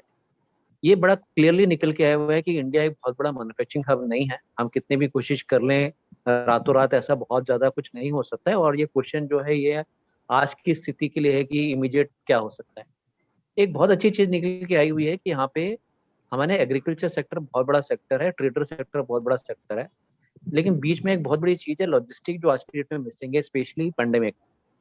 आज बहुत सारे लोग हैं जिनके पास काम नहीं है, और हमारे जैसे लोग हैं जो चाहते हैं हर चीज घर में आ जाए। शहरों में तो ये फैसिलिटीज हैं, बट छोटे शहरों और गाँव में बिल्कुल भी नहीं है। लेकिन आज की डेट में हर आदमी चाहता है कि उसे घर में आ जाए ताकि वो सेफ रहे। And believe me, this sector is called the logistic sector, जहाँ पे कुछ भी नहीं है। जितने भी बेरोजगार लोग हैं उनको छोटी सी मदद देनी है, उनको एजुकेट करना है। वो सारा सामान जो है वो छोटे लोगों से लेकर के आप तक पहुंचाएंगे। आप खुश होकर प्राइस भी पे करेंगे, उनकी एम्प्लॉयमेंट भी जनरेट होगी, और मोस्ट इंपॉर्टेंट जो वो या तो वेजिटेबल प्रोड्यूस कर रहे हैं या ट्रेडर कम्युनिटी है उनका भी फायदा हो रहा है। आज जो हम कर रहे हैं संपन्न लोगों को, बहुत सिलेक्टेड लोगों को फायदा पहुंचा रहे हैं, बट अगर इन लोगों की हम हेल्प करेंगे तो मेरे ख्याल से लार्जर पॉपुलेशन इसमें अफेक्ट होगी। मैं एक छोटा सा एग्जांपल आपको देखता हूँ। एक मुंबई शहर में 2 कंपनी है, इजॉन एंड डुल्जो। ये एक्चुअली में क्या नाम बड़े विदेशी लगते हैं बट है इंडियन। ये 2 बच्चे हैं, इंजीनियर्स, उन्होंने बनाए हुए हैं और इन्होंने एक छोटे से ऐप बनाए हुए हैं। छोटा ऐप है, बहुत ज्यादा इन्वेस्टमेंट नहीं है, मुश्किल से 7-8 हजार रुपए लगाए होंगे उन्होंने। उन्होंने इस ऐप में क्या किया, जितने शॉपिंग मॉल में लड़के लड़की काम करते थे वो सारे बेरोजगार हैं, उन सबको बुलाया कि बॉस हमसे जुड़ जाओ। आपको और मेरे को किसी भी दुकान से सामान खरीदना है या कहीं से कुछ लेना है, आप उस ऐप में ऑर्डर कर दो, ये बच्चे वहां पे जाके पिक करके आपको दे देंगे और नॉमिनल डिलीवरी चार्ज आपसे चार्ज करेंगे। ना आपको घर बैठे सामान मिल रहा है, इनको एम्प्लॉयमेंट मिल रहा है, और वो ग्रोसरी वाला या वो जो फूड प्रोड्यूस कर रहा है उसको उसकी कमाई मिल रही है। आप देखिए इकोनॉमी बिल्कुल सही तरीके से चलेगी इस मामले में, और आपने कोई इन्वेस्टमेंट नहीं किया हुआ, बैठे बैठे इतने लोगों को आप एम्प्लॉयमेंट जनरेट करके दे रहे हैं। सो ऐसी कुछ चीजें हैं जो काफी सबको हेल्प कर सकती हैं। ये जो लो, इन सबको हम बोलते हैं कि ना low investment high high return ideas, जिसमें इन्वेस्टमेंट बिल्कुल भी नहीं होते हैं और रिटर्न बहुत ज्यादा होते हैं। मुझे ऐसा लगता है कि हमारे जैसे लोग जो थोड़े से अपर क्लास मिडिल क्लास से बिलोंग करते हैं, एजुकेटेड हैं और संपन्न भी हैं, हमें कोई फर्क नहीं पड़ता अगर हम 20-25-30 हजार रुपए इन्वेस्ट भी कर दें इन सब चीजों में। मार्केट में काफी लोग हैं जो जो खाली इन्वेस्ट नहीं कर सकते बट दिमाग बहुत है। आई थिंक हम उन लोगों की अगर हेल्प कर दें तो जो हमारा एक ऑब्जेक्टिव है कि मैक्सिमम लोगों को एम्प्लॉयमेंट स्पेशली पेंडेमिक में मिले, imagine we can multiply this. तो ये मेरे व्यूज थे, आई थॉट कि मैं ये रखता हूँ आज, स्पेशली आप सबको सुनने के बाद। धन्यवाद। Thank you so much Rakesh Sen ji. आप सबको जान के खुशी होगी कि राकेश जी महिंद्रा एंड महिंद्रा कंपनी में टॉप से 3rd पर्सन है, और वो इतना देश के बारे में सोचते, पूरी महिंद्रा कंपनी का ही वही फिलॉसफी चलती है। तो अभी समय होने आया है, मैं रविंद्र पहलवान जी से अनुरोध करूंगी कि सर प्लीज आप आए और अपने आशीर्वचन दें।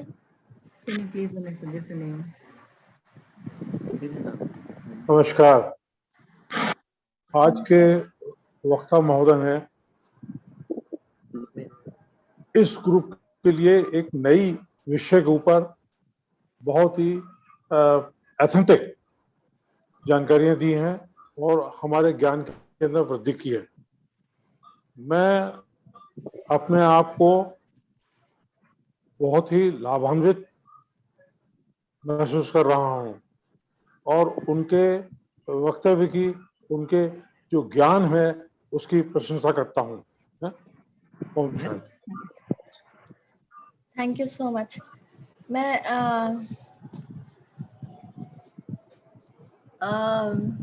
जीएस सिंह साहब से अनुरोध करूंगी कि वो आभार प्रदर्शन करें, जो सृजन के सिंह साहब। हाँ जी जी, आज आपको आभार प्रदर्शन करना। सभी को नमस्कार। मेरी आवाज आ रही है? जी।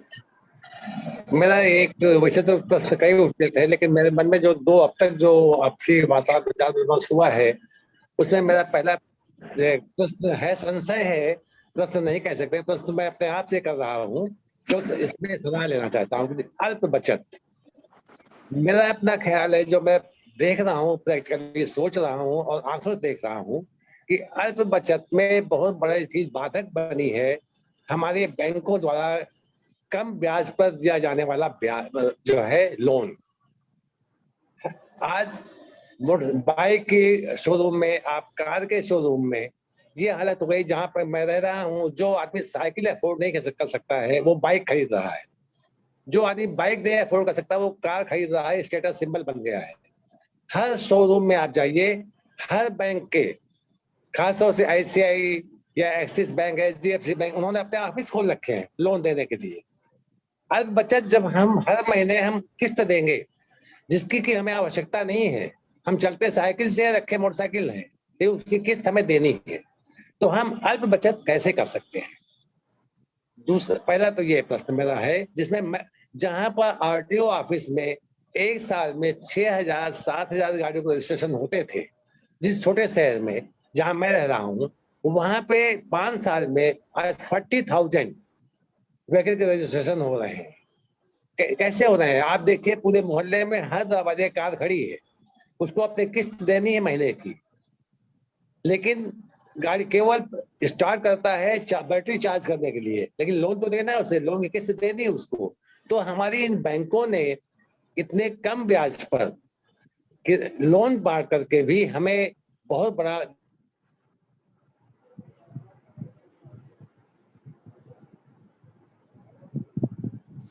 है। हम लोग, हर आदमी सोशल मीडिया पे, चाहे फेक न्यूज हो चाहे जो हो, इस पे विश्वास करते हैं और उसी पे हर काम करते हैं।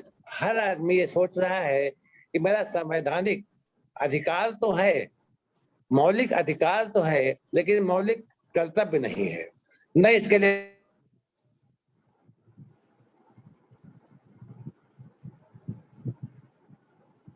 मुझे मिलना चाहिए।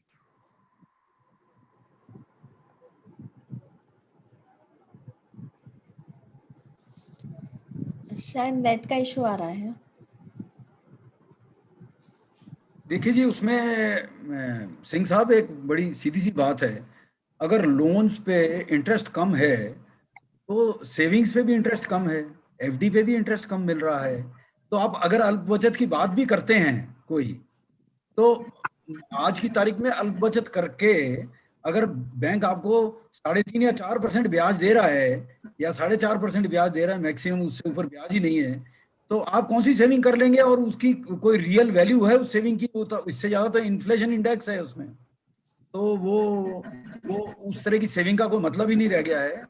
तो आपका माइक बंद है सर। हाँ, जीएस सिंह साहब अनम्यूट कर लीजिए। आपका माइक बंद है सर। नहीं, सिंह साहब आपको अनम्यूट करना होगा। हाँ आई आवाज में? यस। पुरी साहब हो सकता है पुरी साहब मैं गलत हूँ, लेकिन मैं आपको अपना उदाहरण दे रहा हूँ। रिटायरमेंट के बाद जब मैं चंडीगढ़ पंजाब से रिटायरमेंट के बाद यूपी में आया, तो जो मुझे ब्याज पहले मिलता था साल मतलब महीने का 35,000 रुपए, वो मुझे मिल रहा है 25,000 रुपए। महंगाई हमारी अप साइड जा रही है। आप देखिए जो हर आदमी की सैलरी 5वें वेतन आयोग ने, 6ठे वेतन आयोग ने, 7वें वेतन आयोग ने कहां से कहां पहुंचा दिया। पहले आदमी अपाहिज हुआ, फिर कमर तोड़ी गई, उसको पूरी तरह अपाहिज कर दिया इन कमीशन ने, 6ठे वेतन ने, 7वें वेतन ने। हमारी जो मासिक आय 35,000 रुपए थी, वो अपनी बचत पे रिटायरमेंट के बाद जो पैसा मिला उसका मुझे 25,000 रुपए महीने मिल रहा है।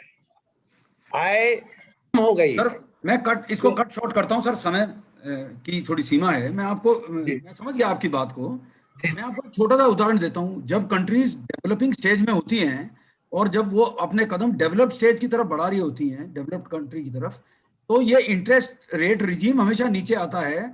आपको जान के हैरानी होगी कि बहुत सारी डेवलप्ड कंट्रीज हैं, जापान है, यूरोप की कुछ कंट्रीज हैं, जहां पर अगर आप बैंक में पैसा रखते हैं उल्टा आपको एक चार्ज देना पड़ता है उनको। ब्याज तो मिलना दूर की बात है, उल्टा आपको एक रकम देनी पड़ती है सालाना के मेरे पैसे को संभाल के रख रहे हो तो मैं आपको इतने पैसे देने को तैयार हूं साहब। तो वो तो आप भूल जाइए कि आपको कभी 10% ब्याज मिलता था एफडी पे, और अपने जो 35 का 25 बताया ना, उस पर भी मेरे को शक हो रहा है 35 से वो 8 पे आ गया होगा। सर आप ध्यान से देखिएगा सर आपके में मिलता था तो 8,000 पे आ गया होगा। मेरे साथ तो ऐसा ही हुआ है, तो मैंने डिपॉजिट बंद करवा दिए हैं। कोई बात नहीं पुरी साहब, ये मैंने अपनी बात कही है, हो सकता है मैं गलत हूँ, ये मैंने अपनी बात कही है। इंटरेस्ट रेट रह ही नहीं गए साहब, सेविंग का इंटरेस्ट कुछ रह ही नहीं गया एफडी का। मैं साहब दूसरी बात कही थी कि मौलिक, इस पे मेरे ख्याल अभय जी के विचार सुन लेते हैं इस पे, इंटरेस्ट रेट रिजीम पे। नहीं सर, मैं दूसरा मेरा था कि साहब मौलिक अधिकार के साथ में मौलिक कर्तव्यों पे मेरा दूसरा प्रश्न था कि उस पर भी हमें गौर करना पड़ेगा। हाँ करना पड़ेगा सर। देखिए मेरा ऐसा सोचना है कि जो मार्केट का interest rate, bank interest rate होता है, और जो मार्केट होता है जिसमें शेयर बाजार और दूसरे मार्केट होते हैं जिसका हम सेकेंडरी मार्केट बोलते हैं, तो मनी मार्केट और सेकेंडरी मार्केट इन दोनों का बड़ा इनवर्स सा रिलेशन होता है, है ना। जब जब सेकेंडरी मार्केट बढ़ेगा तो मनी मार्केट अपने आप नीचे आएगा, और ये इनवर्स रिलेशनशिप मतलब ये बेसिक्स हैं इसके। तो हम कभी भी बैंक इंटरेस्ट रेट को गवर्न नहीं कर सकते हैं। बैंक इंटरेस्ट रेट मार्केट से ऑटोमेटिक ड्रिवन होता है। तो सब क्या है कि जब 11-12% का एफडी पे इंटरेस्ट था, जब ज्यादा रिटर्न मिला, अब कम हो गया है, तो आप अल्टरनेट इन्वेस्टमेंट सोर्स पे जा सकते हैं। तो ये तो डिपेंड करता है मार्केट की कंडीशन पे, नथिंग एल्स। यदि डिपॉजिट पे इंटरेस्ट कम हुआ है तो लोन पे भी कम हुआ है। लेकिन सर मेरा क्वेश्चन था, जो आदमी जो ब्याज पे पैसा ले रहे हैं बैंकों से और कार खरीद रहे हैं, बाइक खरीद रहे हैं, जो कि मंथली अपने EMI नहीं दे पा रहे हैं, वो बचत कहाँ से करेंगे? सर इसमें हम बैंक को दोषी क्यों ठहरा रहे हैं सर? ये नहीं हम सब अपने आवश्यकता को, इंडिविजुअल की प्रॉब्लम है। बैंक में नौकरी करने के बावजूद आज तक क्रेडिट कार्ड नहीं रखा जेब में। नहीं पुरी साहब, मेरा अल्प बचत, अल्प बचत पे, मैं एक सामान्य आदमी की अल्प बचत के लिए बात कर रहा हूँ कि बाकी में बैंक से कोई शिकायत नहीं है। आप मतलब किसी उससे कोई गवर्नमेंट से कोई शिकायत नहीं है। जो एक ऑर्डिनरी आदमी, एक सामान्य व्यक्ति, हम लोग अब तक हम लोग बात करते आए हैं मिडिल क्लास या हायर क्लास की, सब लोअर क्लास की ओर हमने देख के कोई बात नहीं कर रहे हैं हम कि सब लोअर क्लास जो है बचत कैसे कर पाएगा। आज 5,000 पैसा महीने कमाने वाला बाइक लेके घूम रहा है, 5,000 रुपये पर मंथ। वो साहब दिन भर बाइक से घूमता है, पेट्रोल खर्च करता है, और शाम को उसके बाद 200 रुपए घर में खाने के लिए नहीं होता है। बचत क्या करेगा वो आदमी? साहब मेरे पास ऐसे उदाहरण हैं जहां पर उसने बाइक लेने के बाद में अपनी आय में 4 गुना वृद्धि कर ली है। बिल्कुल साहब की, बिल्कुल मशीनें ठीक करता है, वॉशिंग मशीनें ठीक करता है। एक व्यक्ति को मैं जानता हूं, उसके पास मोबाइल फोन नहीं था। उसने जब मोबाइल फोन लिया, उसके पहले उसकी दुकान के बाहर एक रजिस्टर पड़ा रहता था। जब भी मैं जाता था दुकान पर नहीं होता था, क्योंकि वो कोई न कोई मशीन ठीक करने गया हुआ है, उस पर लिख के आना पड़ता था। अब उसने मोबाइल ले लिया तो वो जहां पर होता है उसी एरिया की दूसरी कंप्लेंट अटेंड कर लेता है, मोटरसाइकिल भी खरीद ली। ऐसा नहीं है सर, ये इंडिविजुअल पे डिपेंड करता है। ये हम अपना फाइनेंशियल डिसिप्लिन खुद लाना पड़ेगा अपने अंदर। क्रेडिट कार्ड पे या लोन पे वो कंपनी आवाज दे के नहीं कहती, आपकी गर्दन पकड़ के नहीं ले जाती कि आप लोन ले लीजिए। ये हमारी नैतिकता और हमारा खुद का स्वभाव हो गया है कि हम वो उधार पे लेके गुलगुले खा रहे हैं। पुरी साहब, मैं बात को लंबा नहीं खींचना चाहता हूं और समय का भी ध्यान रखना पड़ रहा है, लेकिन सच्चाई में भी कुछ जो मैं कह रहा हूं साहब वो भी सच्चाई है। ठीक है सर, मैं सहमत हूँ। चलिएगा, कोई बात नहीं, let us change let us agree to disagree. हाँ, तो मैं बस पुरी साहब को वोट ऑफ थैंक्स के लिए आमंत्रित कर रही हूँ। आपका अभय जी बहुत आभार, बहुत धन्यवाद कि आपने अपना इतना कीमती समय निकाला। आप बहुत एक बिजी पर्सन है, मैं जानता हूँ, मेरी आज सुबह आपसे बात हुई थी, और आपने जिस रोचक तरीके से जानकारी दी है उस के लिए हम सब सदस्य आपको बहुत बहुत तहे दिल शुक्रिया अदा करते हैं। और हमारी परंपरा है साहब कि हम सब आपको सल्यूट करेंगे, तो हम आपको सब सल्यूट करते हैं। चलो, प्रणाम सभी को, प्रणाम। अभय जी, काकानी खंडेलवाल कंपनी की ओर से भी। हाँ सर, पहचान गया आपको मैं। कैसे, बढ़िया है। गोविंद जी के विचार सुना बहुत दिन हो गए। मैडम अगली बार गोविंद जी को कोई आप टॉपिक दीजिए, गोविंद जी के विचार सुनने हैं बहुत दिन से। हाँ बिल्कुल। कोरोना काल में अर्थ और कमाई की जगह मेरा सिर्फ ये है कि जितना सेवा से कमा लो वो एफडी ऊपर जाएगी। यस उसी में लगा हुआ हूँ और आपको भी उसी के लिए मोटिवेट करूंगा। साहब मैं बहुत अच्छे से जानता हूँ गोविंद जी को, हमारे सीनियर मेंबर हैं, और ये इन्होंने सेवा कैसे करते हैं हमारे प्रोफेशन को इन्होंने सिखाया है। Very good. हम सबका आशीर्वाद ले रहा हूँ और अच्छे काम करने के लिए कोशिश पूरी, हम सब मिलकर कुछ अच्छा करेंगे देश के लिए। अच्छा जी, नमस्कार जी। नमस्कार। शुभ रात्रि। शुभ रात्रि।